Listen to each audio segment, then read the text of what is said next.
Hi everybody, I'm Dr. Nick. Yeah, hi everybody, I'm Dr. Nell.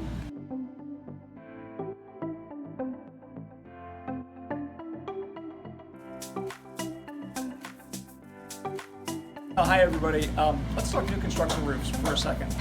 Actually, when we inspect new construction, the roof is usually one of the main areas where we find defects. In fact, I'm really tempted to say it is the most common area for us to find defects on new construction.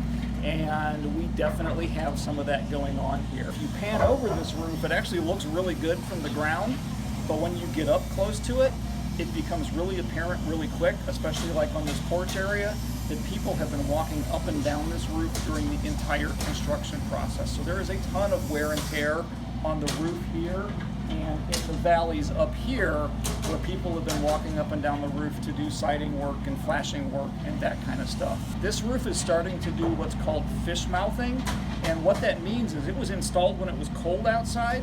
Those shingles were butted right together, and now that it's gotten hot, they're expanding with the increase in temperature, and they're actually bubbling up and lifting away from the roof.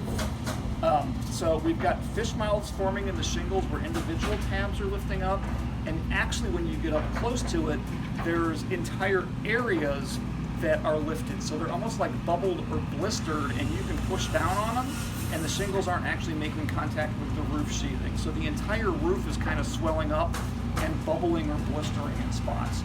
The other thing, this has got what's called a barrel vault, and they used plain old shingles to roof over the barrel vault here. Not so bad down here, but as they come towards the top of the barrel, they basically become a flat roof, and I don't like to see barrel vaults covered with asphalt shingles like this. It should have either a copper roof on a higher end house or a rubber membrane, something like that, because you're not supposed to use asphalt shingles in that kind of flat roof application. So this one looks great from the ground. When you really start to look at it, it's got some problems. Thanks for watching, and we'll see you in the next video.